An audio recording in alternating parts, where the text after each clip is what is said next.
Welcome back to Bountiful Gardens. It's Dan here at our Hillsborough location. And as we slid on into the holidays, what brings out that spirit more than vibrant green decor?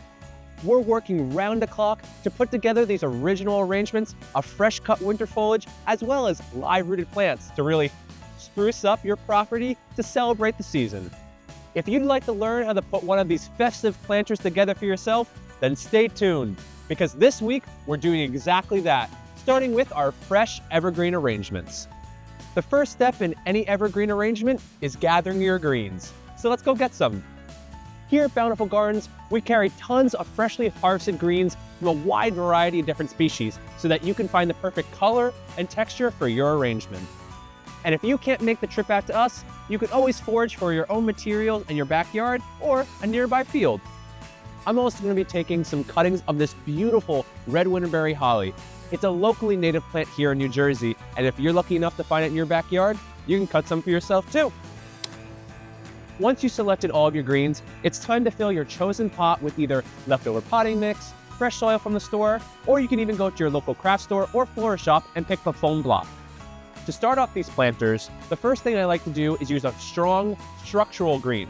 One that's super easy to find would be this balsam fir right here. Slowly take the greens and put them around the edge of the planter, giving a little bit of shape and hang over the side of the planter. Once I feel like I filled enough of the gaps, I will spin it around one more time to make sure that it is nice and full in the way I want it before moving on to the next green. And always feel free to shimmy things around, adjust things to your liking, and just play with it until you're happy with the overall look of the planter. Now that we have our base done, it's time to put in our fillers. To figure out what style we want to go for, I had chosen a terracotta pot, and because it's got some orange and brown hues, I want to use things like the boxwood as well as the birch poles. And then from there, we'll figure out some decoration. So let's start off with some boxwood. The goal is to make sure that you layer everything and making sure that you have about equal coverage of boxwood throughout the entirety of the planter. The boxwood adds a nice pop of green as well as fills in some of the pockets between the balsam. In addition to that, the broad leaf of the boxwood really pops against the thin needles of the balsam. Next, we're going to add some incense cedar, which adds a nice weeping texture to the overall planter. The incense cedar fills in a lot of the gaps within the planter, and in addition, it adds a nice contrast with all the other greens. I like to turn it slowly as I go through, making sure that I fill in all the gaps and create a nice, even balance of all the greens. The final step before adding decoration is to make sure that you go through and snip off any branches that you think are a little too long or anything that takes away from the overall look of the planter. Now that all the greens are put in place and that we've cleaned it up, the next thing is to start adding decorations. So for this one, we're going to be using birch sticks. Typically, I like to do them in a triangle.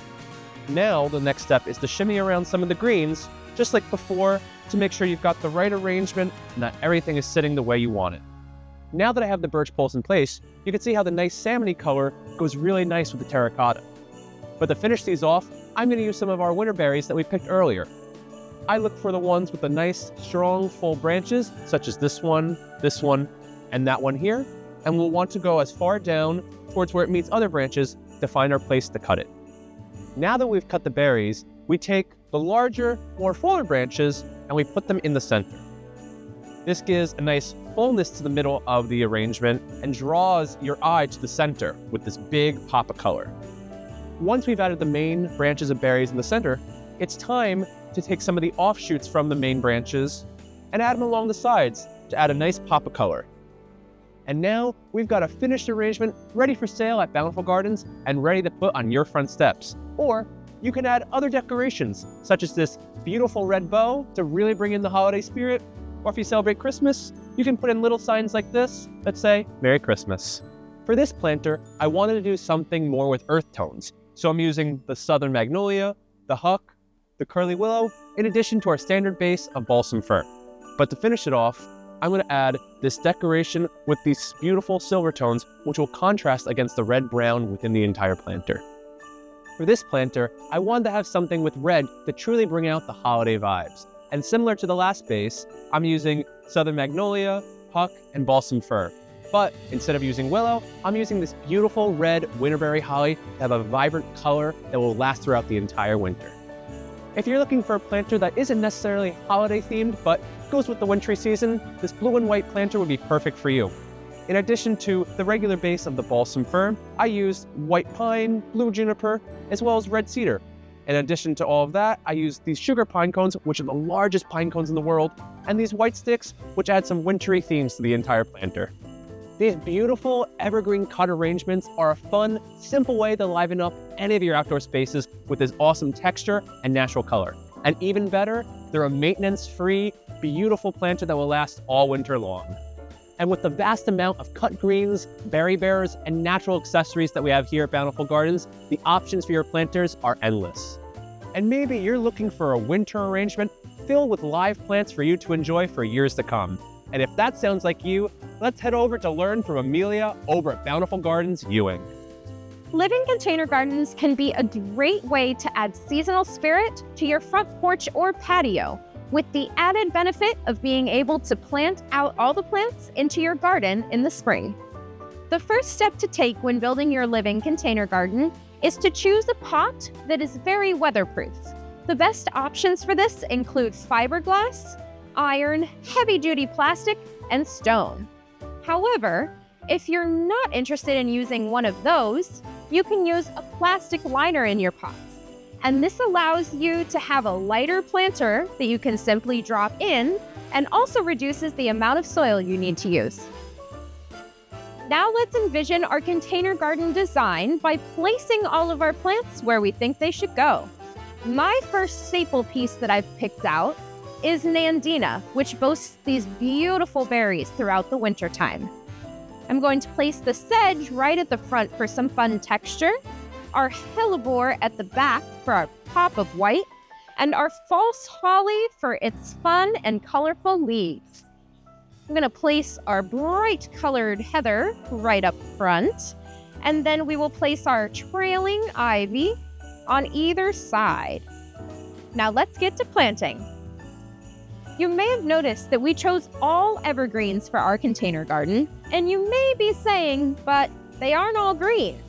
Evergreens come in a wide variety of colors, with some even changing color going into fall and winter. Look at this beautiful planter we just put together. And if this isn't quite wintry enough for you, you can always add some extra seasonal interest through our cut greens and our winter branches like Dan used. With this planter, you'll be the talk of the town. You could also make a smaller container garden like this one. I used a focal point of a dwarf Alberta spruce, complemented by a hellebore and this beautiful Bergenia with its wonderful winter color. And then to top it all off, I accented it with some of our winter greens and our beautiful curly willow. For this final planter, I used arborvitae, hellebores, cypress, wintergreen, corabels, a whipcord red cedar, and to make it all a little bit more wintry, I added on a bow, some branches, and some winter greens. Now that Dan and I have shown you how to create your own winter foliage arrangements and your own living container gardens, you're all set to come on down to Bountiful Gardens and explore your artistic side this holiday season. Thank you for joining us this week for another Bountiful Gardens video. If you enjoyed it, make sure to give it a like and comment down below. And make sure you keep up with us by subscribing. Thank you, and see you next week.